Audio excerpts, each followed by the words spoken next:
Hello students. Hello students. This is Bhashwati teacher. Welcome to my channel Learning English with Bhashwati teacher. And today we are going to do lesson number 2.2. Three questions. Today we will not finish the entire chapter, but we will finish only the part of it. Colorful effect. The three questions.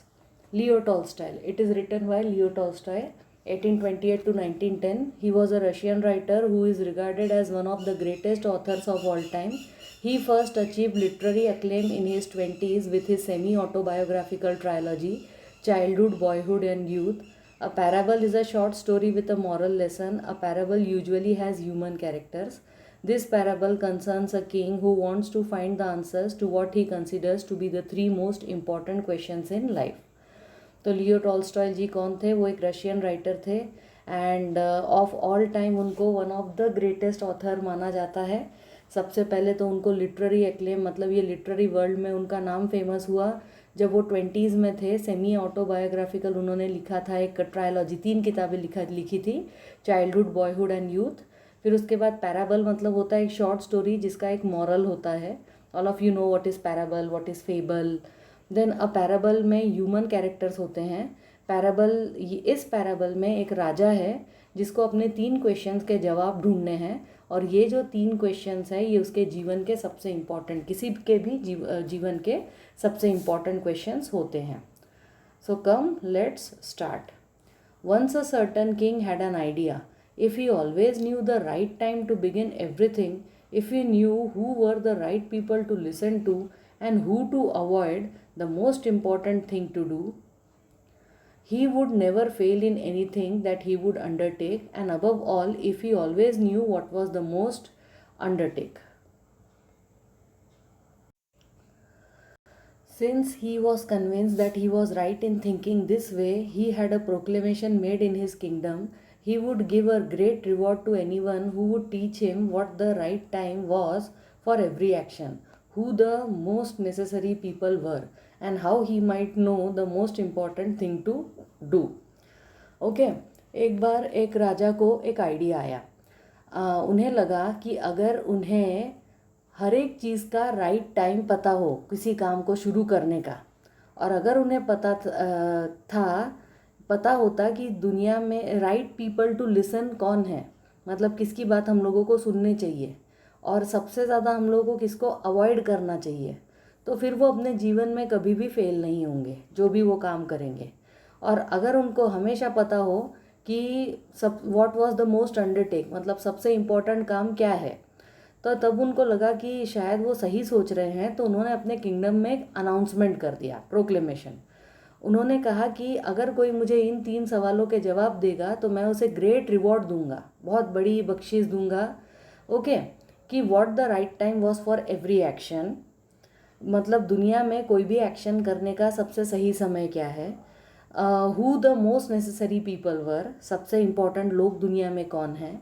And how he might know the most important thing to do, और दुनिया में सबसे important काम क्या है. Did you understand the 3 questions? That's why the name of the lesson is the 3 questions. Many learned people came to the court, but they all gave different answers. In reply to the first question, some said that to know the right time for every action, one must draw up in advance a table of days, months, and years, and must live strictly according to it. Others declared that it was impossible to decide beforehand the right time for every action, but that not letting oneself be absorbed in idle pastimes, one should always attend to all that was going on, and then do that was most essential. Yet others said that it was impossible for one man to decide correctly the right time for every action, and that the king should instead have a council of wise people who would help him to fix the proper time for everything. Equally varied were the answers to the second question. Some said the people the king most needed were his counselors, others said the priests, others the doctors, while some said the warriors were the most necessary. बहुत सारे ज्ञानी गुणी लोग आए, intelligent लोग आए court में, और सब लोगों ने अलग अलग आंसर दिया.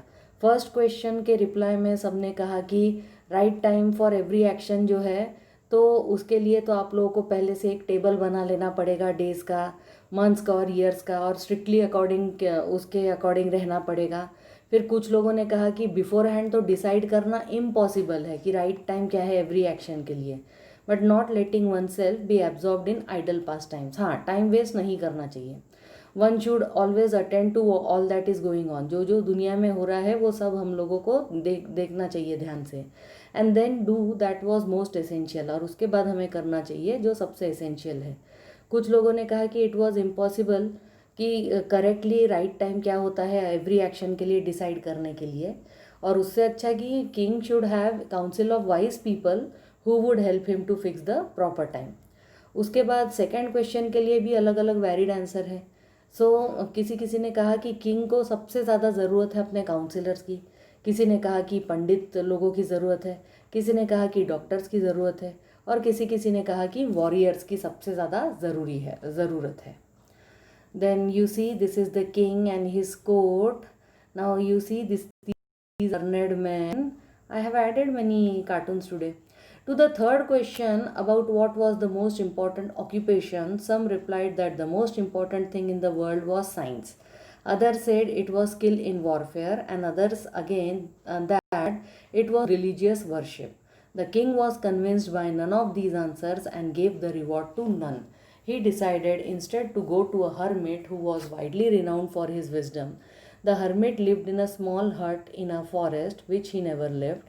He spoke only to common folk, so the king put on simple clothes and, approaching the hermit's cell, dismounted his horse and left his bodyguard behind. When the king arrived, the hermit was digging the ground in front of his hut. He greeted the king but went on digging. The hermit was frail and weak, and each time he struck the ground with the spade and turned over a little earth, he breathed heavily. Then the king went up to him and said, I have come to you, wise hermit, to ask you answer to three questions. How can I learn to do right thing at the right time? Who are the people I most need? And to whom should I therefore pay most attention? And that what affairs are the most important and need my first attention? Okay, तो third question के लिए सबसे important occupation क्या है? किसी किसी ने कहा सबसे इम्पॉर्टेंट ऑक्यूपेशन है वर्ल्ड में साइंस, किसी ने कहा स्किल इन वॉरफेयर, देन किसी ने कहा रिलीजियस वर्शिप। तो किंग किसी भी आंसर से ही वॉज नॉट हैप्पी, और इसलिए उसने रिवॉर्ड किसी को नहीं दिया। उसने डिसाइड किया कि अब वो एक पंडित हर्मिट के पास जाएगा, और जो कि उसके विजडम अक्ल के लिए बहुत ज़्यादा फेमस है, रिनाउंड है। अब वो हर्मिट कहाँ रहते थे? वो तो छोटे से एक कुटिया में रहते थे फॉरेस्ट में, और वो फॉरेस्ट छोड़ के वो कभी बाहर नहीं आते थे। वो सिर्फ कॉमन लोगों के साथ बातें करते थे, राजा वाजा के साथ तो बात ही नहीं करते थे। तो इसीलिए राजा ने सिंपल कपड़े पहने, और वो फिर हर्मिट के सेल को अप्रोच हो रहे थे। वो अपने हॉर्स से उतरे और अपना जो बॉडी गार्ड है उसको भी पीछे छोड़ दिया।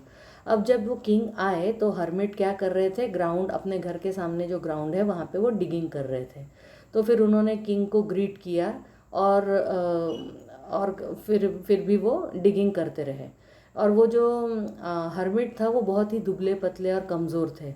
हमेशा वो ग्राउंड को डिगिंग कर रहे थे अपने स्पेड फावड़े से, तो टर्न ओवर लिटिल अर्थ, थोड़ा सा मिट्टी इधर उधर हो जाता था, एंड वो फिर बहुत ज़्यादा ऐसे ज़ोर ज़ोर से सांसें लेते थे। तो किंग जो है वो उनके पास गए और कहा कि मैं आपके पास आया हूँ वाइज हर्मिट, मुझे 3 क्वेश्चंस पूछने हैं।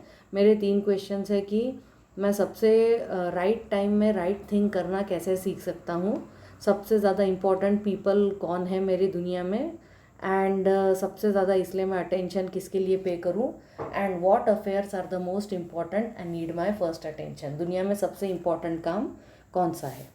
आई think that's all for today. Rest of the chapter we can complete tomorrow.